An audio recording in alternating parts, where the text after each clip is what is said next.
Let's face it, some of us read manhwa not for complex plots or romance arcs, but for one reason: to watch some absolute unit of an MC beat down enemies like it's a part-time job. Whether it's betrayal, reincarnation, or just having cheat codes for life, these characters go from zero to god mode real quick.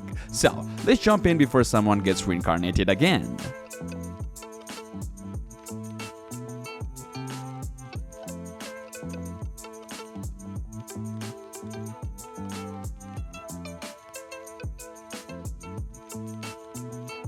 Next is Back from Abyss, I Am the Disaster. Li Chen went from royal bloodline to Abyss reject, tossed into the darkest pit after his family's massacre, and he returns 8 years later holding hands with an empress and dragging the gods and demons behind him. This is peak "you messed with the wrong guy" energy. Every chapter is him casually curb stomping enemies who thought he died. The art is crisp, the revenge is cold, and the power scaling astronomical. It's not just a comeback, it's a comic disaster for anyone in his path. If you live for that moment when the underdog becomes untouchable, then I Am the Disaster will scratch that itch hard. Next is Trillions of Resources in Apocalypse. Chen Yu starts at the bottom of the apocalypse food chain until the system kicks in. Now he's loaded with trillions in resources, ready to buy, bribe, and bulldoze his way through an end-of-the-world wasteland. He's equal parts businessman and battle god, with every chapter delivering face slaps to arrogant enemies and overconfident bosses. His survival of the richest, and Chen Yu isn't just surviving, he's dominating. The comedy is loud, the action is satisfying, and the MC is seamless in all the best ways. If you like manhwa where the MC wins through OP wealth and savage confidence, then this one is for you. Moving on, we have Surviving the Catalyticism.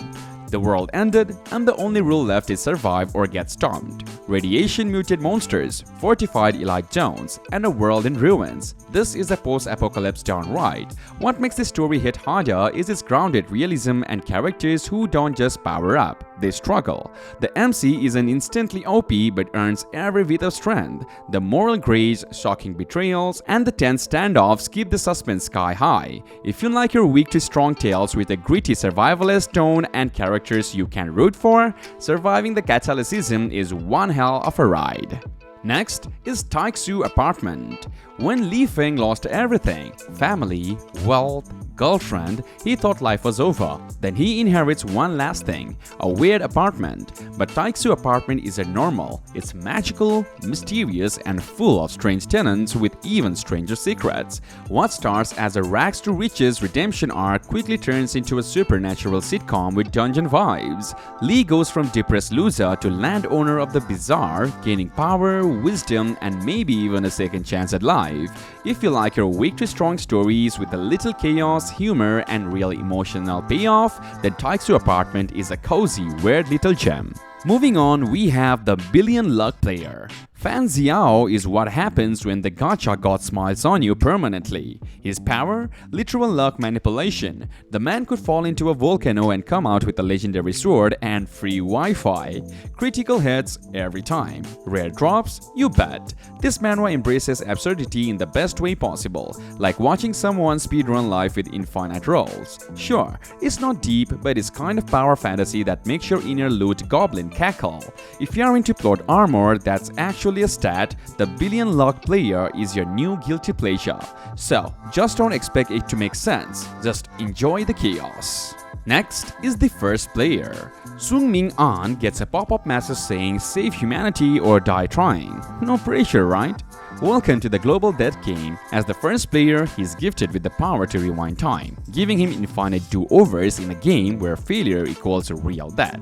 While others fail, he calculates every move with brutal precision. Su isn't just a typical hero. He's cold, cunning, and willing to sacrifice it all. The art is stylish, the tension is constant, and the stakes only gets higher.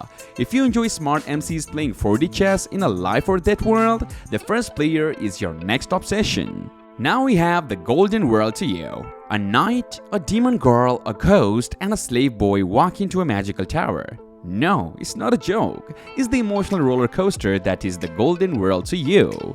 Steel falls for the wrong person, a demon, and now faces exile, pain, and a journey to reclaim her place. But this isn't just romance or tragedy. It's a tale of found family, inner strength, and discovering purpose beyond war and politics. If you're tired of edgy revenge fantasies and want something that blends fantasy, action, and heartwarming character growth, then this is a breath of fresh air.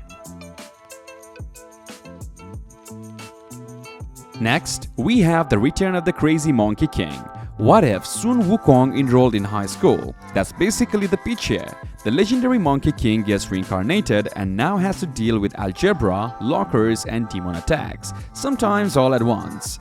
This story is as chaotic as its protagonist, mixing mid-level power with slice-of-life comedy. The action is top tier, the comedy lands hard, and watching a divine being fumble with homework is oddly relatable. If you are into overpowered characters and enjoy laughing while watching them breaking reality, then give this one a shot.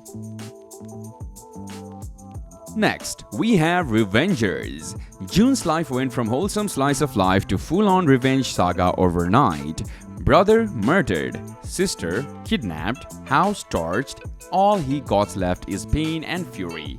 This isn't just another solo revenge story though. He meets others on the same path and together they paint the streets red with vengeance. The action is raw, the emotions are heavy, and the world is just grimy enough to feel real. If you like weak to strong stories, dark, gritty, and full of knuckle-breaking payback, Revengers should be on your must-read list. Next, we have Revenge of the Flame Streamer. Akagi Inma was a nobody until his sister, a famous streamer, got murdered. Now, he is fueled by rage, cursed with a demon contract, and stronger every time he gets flamed online. Yup, this dude literally powers up from internet hate. The concept is wild, but the execution is surprisingly fire. Enma becomes a streamer herself, hunting evil with brutal justice and digital flair. It's revenge with a Wi-Fi connection and a kill count. If you enjoy offbeat power systems, emotional backstories, and justice served with memes, then this is a manhwa worth binging. And there you have it. A whole army of OP main characters that could solo your favorite fantasy world before breakfast. Whether they are slapping gods, farming veggies with godlike power, or getting stronger every time someone flames them online, one thing is for sure, they are built different. So, if you're into domination arcs, ridiculous cheat skills, and MCs that makes enemies wish they stayed in bed, this series are your next binge. Smash that like button if your power fantasy meter is off the charts, and drop your favorite OP MC in the comments. Bonus points if they make Saitama sweat. Catch you on the next one.